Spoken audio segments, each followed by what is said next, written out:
ముందుగా ఇక్కడికి విచ్చేసిన మీడియా మిత్రులందరికీ నమస్కారం. చాలా థ్యాంక్స్. మీరు ఈ కోర్టు పిక్చర్ గురించి నిజాలు రాస్తున్నారు అనేదన్నమాట. ఈరోజు మధ్యాహ్నం వెళ్ళి పిక్చర్ చూశాను, ఆడియన్స్తో పిక్చర్ చూశాను. స్టార్ట్ అయిన దగ్గర నుంచి నాకు కథ తెలుసు, ఆ బీట్స్ అన్నీ తెలుసు నాకు. కానీ నేనేమో లవ్ స్టోరీ ఎలా జరుగుతుందో తెలీదు, ప్రియదర్శి గారు ఎట్లా ఈ కథలోకి వస్తారో తెలీదు.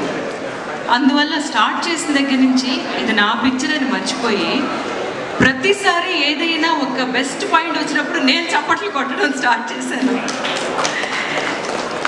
కోర్టులో మీ ఎంట్రీ ఉంది కదా, సెకండ్ ఎంట్రీ, మీరు రారనుకుని ఊరికి పారిపోతారు, తర్వాత మీ ఎంట్రీకి మళ్ళీ నేను.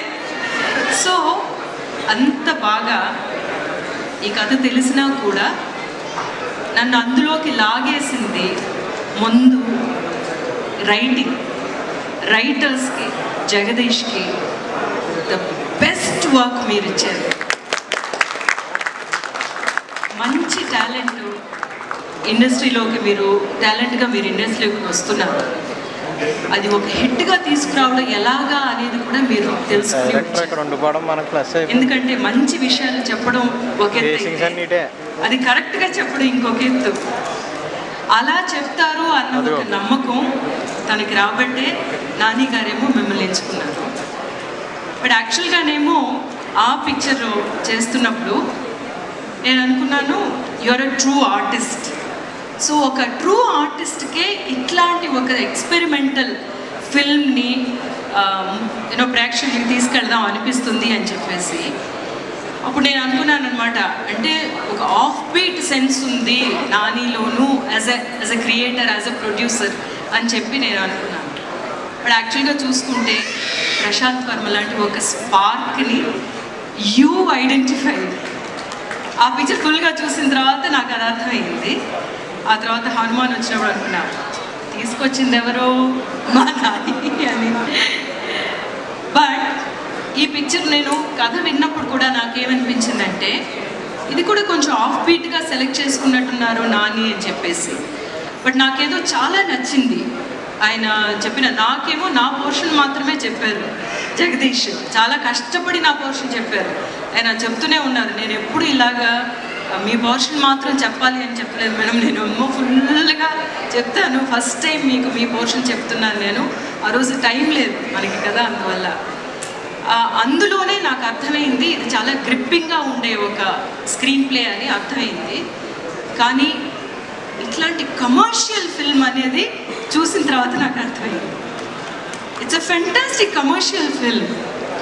స్టార్ట్ చేసిన దగ్గర నుంచి ఫినిష్ అయ్యేంత వరకు నెక్స్ట్ ఏం జరుగుతుంది.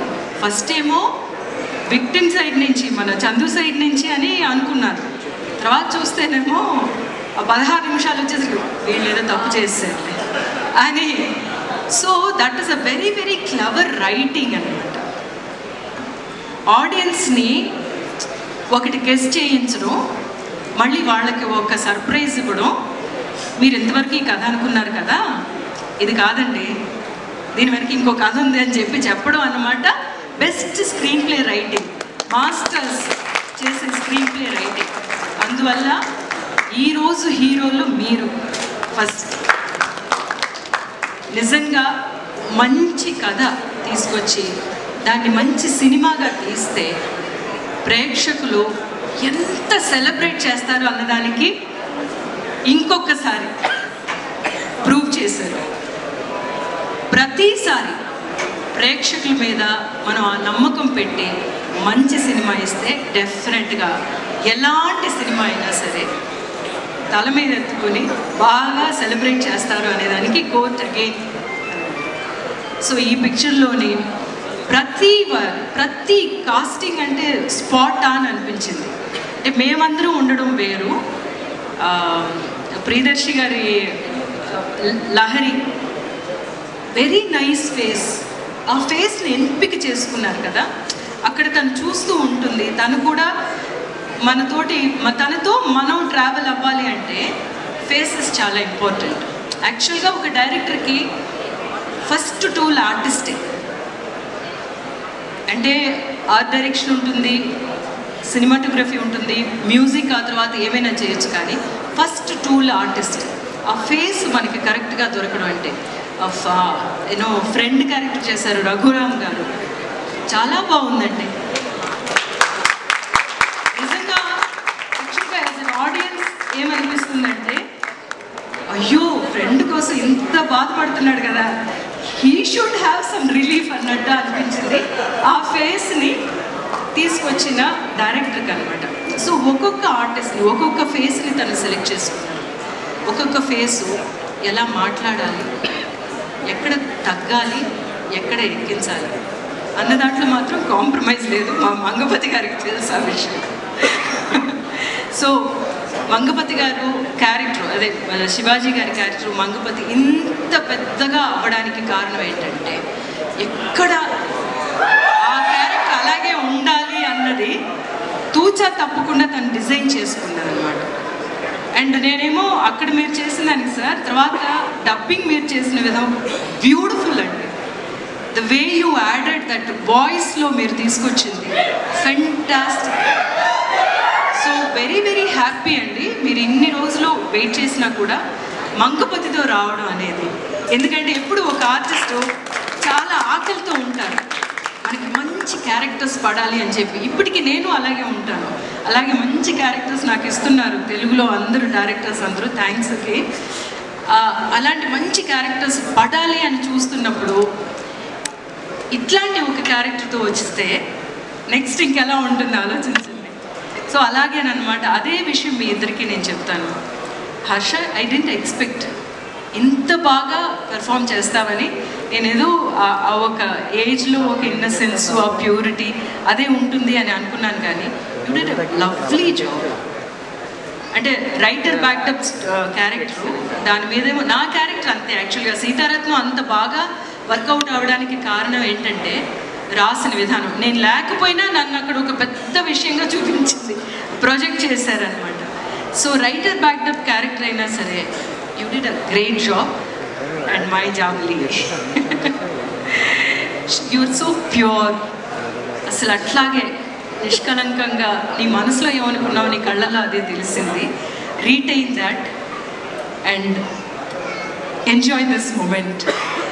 సో మా దీప్తి దగ్గరికి వస్తే నేను చెప్తున్నాను, మా మ్యూజిక్ డైరెక్టర్ యాక్చువల్గా అమ్మో అమ్మమ్మ అనే పాట ఎంత బ్యూటిఫుల్ సాంగ్ అప్పుడు ఇచ్చారు. సో త్రూ యూ నాని గారు గాట్ హిమ్ అనేది. సో లవ్లీ అండి. దినేష్ ఎంత బాగా దీన్ని ఎలివేట్ చేశారో, దాన్ని ఇంకొక ప్లేస్కి మీరు తీసుకెళ్ళారు. ప్రతి సీన్ చూస్తున్నప్పుడు నేను మీ మ్యూజిక్ నాకు అంత రిఫ్రెషింగ్గా అనిపించింది. రైట్ ఫ్రమ్ ప్రియదర్శి గారి ఆ ఎపిసోడ్ నుంచి అండ్ వాళ్ళ లవ్ స్టోరీ బ్యూటిఫుల్గా ఎన్హాన్స్ చేశారు. And great work Deepti. And I think ఇంకా మీరు డైరెక్ట్ చేసేయండి. And coming to our dear Priyadarshi, first of all congratulations. ఇంత సీరియస్ క్యారెక్టర్ మీ వల్ల పుల్ ఆఫ్ చేయగలరా అని అందరూ అనుకుని ఉంటారేమో. చాలా బాగా పుల్ ఆఫ్ చేశారు. అండ్ కోర్ట్ సక్సెస్కి ఎంత ఇదో మీ ప్రెజెన్స్, ఎందుకంటే మీ మీద చాలా జాలి రావాలి ఫస్ట్, అలాగా ఉన్నారు. యాక్చువల్గానేమో పిక్చర్ చూస్తున్నప్పుడు మధ్యలోని మెడ్రాస్ నుంచి కాల్ వచ్చింది నాకు. అట్లీ డైరెక్షన్ టీం నుంచి ఫోన్ చేసి అన్నారు, ma'am what a movie ma'am అని ప్రియదర్శి గారి గురించి చెప్పారు. ఆయన బాడీ లాంగ్వేజ్ బిగినింగ్ ఎలా ఉంది, కొంచెం కొంచెం కొంచెం కొంచెం కొంచెం కొంచెం ఎలా మారింది అని వాళ్ళ డైరెక్షన్ టీం నుంచి చెప్తున్నారంటే గ్రేట్ వర్క్. అండ్ ప్రతిసారి తెలుగు ప్రేక్షకులు ఎట్లాంటి మంచి పిక్చర్స్ మీరు ఎట్లాగా ప్రోత్సహిస్తున్నారని చూస్తున్నప్పుడు చాలా చాలా చాలా అభిమానంగా ఉంటుంది, చాలా గర్వంగా ఉంటుంది. లాస్ట్కి ఏమో నేను చాలా జోక్గా అన్నానమాట, బాహుబలిలోనేమో ప్రభాస్ని కొడతాను నేను, ఎందుకంటే శివుణ్ణి కొట్టగలిగింది ఒక్కదే, వాళ్ళ అమ్మ ఒక్కతే శివలింగం తీస్తున్నప్పుడు. అలాగేనేమో అలా మొదలైందిలోని నేను ఏదో అంటే నన్ను రేవతి అంటే ఏదో తిడతాడు అని పెడితే నేనేమో ఏదో తీసుకుని కొడతానమాట. అది అంత బాగా ఎంజాయ్ చేసినట్టే, కానీ లాస్ట్ స్లాప్ మాత్రం సార్ ఇట్ ఇరప్టెడ్ అనమాట. And thank you for letting that happen. ఒక ప్లేస్లో ఉన్న ఆర్టిస్టు ఏంటి నన్ను ఎందుకు ఇట్లాగా అని అనొచ్చు, కానీ ఆయన సబ్జెక్ట్కి అంత ఇంపార్టెన్స్ ఇచ్చినందువల్ల ఈ సబ్జెక్ట్ ఇట్లాగే ఫినిష్ అవ్వాలి అని ఆయన నమ్మినందువల్లే ఆ ఒక పాయింట్ దొరికింది, ఆ ఒక హై మూమెంట్ ప్రేక్షకులకి అది చాలా పెద్ద మూమెంట్గా ఇవ్వగలిగారు. So thank you for accepting that Shivaji గారు. అండ్ ఒక్కొక్కసారి ఒక్కొక్క పిక్చర్ రిలీజ్ అవుతున్నప్పుడు నేనేమో అంటున్నాను కదా ఇంకొక బ్లాక్ బస్టర్తో కలుస్తాము అని చెప్పి, అలాగే చెప్పినట్టే ఇంకొక బ్లాక్ బస్టర్తో మిమ్మల్ని కలిశాను. So thank you so much for